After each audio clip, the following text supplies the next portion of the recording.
రాజన్న ఆలయం కోడెలు కొన్ని ఈ మధ్య అనారోగ్యంతో చనిపోవడం బాధాకరమన్నారు ప్రభుత్వ విప్ ఆది శ్రీనివాస్. దీనిపై విపక్షాలు రాజకీయం చేయడం మానుకోవాలన్నారు. కోడెల మృతిపై సీఎం రేవంత్ రెడ్డి వివరాలు అడిగి తెలుసుకున్నారని చెప్పారు. రాష్ట్ర స్థాయి అధికారులను వేములవాడకు పంపించారన్నారు. వర్షాకాలంతో కొన్ని కోడెలకు లంపీ స్కిన్ వ్యాధి వచ్చినట్లు పశుసంవర్ధక శాఖ అధికారులు చెప్పారన్నారు ఆది శ్రీనివాస్. రాజన్న సిరిసిల్ల జిల్లా వేములవాడ తిప్పపూర్లోని శ్రీరాజరాజేశ్వర స్వామి గోశాలను ఆయన పరిశీలించారు. ఇవ్వాలని చెప్పని నిర్ణయం తీసుకున్నాం. ఆ రైతులు ఇప్పటికే చాలా మంది ఆన్లైన్లో కానీ ఆఫ్లైన్లో కూడా దరఖాస్తు పెట్టుకున్నారు. వీలైనంత తొందరలో వాటిని కూడా రైతులకు పంపిణీ చేసే కార్యక్రమం. దాని ద్వారా వారికి కూడా ఉపాధి వ్యవసాయం చేసుకోవడానికి కోసం చేదోడుగా కూడా రాజన్న కోడలను ఇచ్చిన వాళ్ళు అవుతుంది. ఇదివరకు మనం మొదటి దశలో 10 మాసాల క్రితం చాలా ఇంచుమించు 1000 పైనే ఇవ్వడం జరిగింది. ఇప్పుడు కూడా ఇందులో నుంచి వాటిని కూడా ఇచ్చేటువంటి ఏర్పాటు చేస్తాం. మరో 3-4 రోజుల తర్వాత ఆ కార్యక్రమం కూడా మొదలవుతుంది. ఇక్కడ గోశాలకు సంబంధించినటువంటి ఏర్పాట్లలో ఎక్కడన్నా ఇబ్బందులు ఉంటే వాటి అధిగమించే కార్యక్రమం ఎప్పటికప్పుడు చేస్తూ ముందుకు పోతున్న సందర్భం.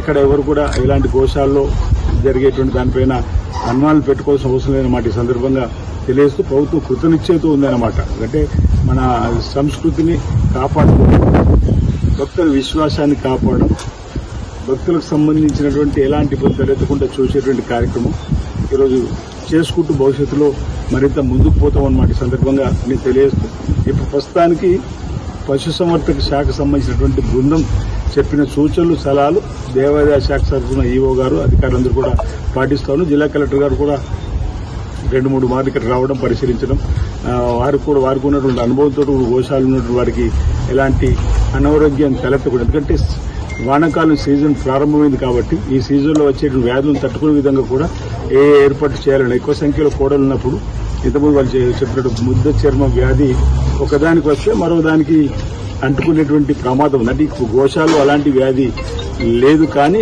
భక్తులు ఇచ్చినటువంటి కోడెతోని లోపలికి వచ్చిన తర్వాత రావడం వల్ల ఈ ఇబ్బంది జరిగిందనే మాట చెప్పడం జరుగుతుంది. కాబట్టి గోశాలలో మిగతా కోడెలు ఆవులతో వాటిని లేకుండా 10-15 రోజులు వాటిని కొత్తగా వచ్చినటువంటి దాన్ని గ్రేడింగ్ చేసుకుంటూ కొత్త క్వారంటైన్గా పక్కన పెట్టి ఆ 15 రోజుల తర్వాత కలిపినట్టు బహుశా ఇలాంటి ఇబ్బందులు తలెత్తకుండా ఉంటుందని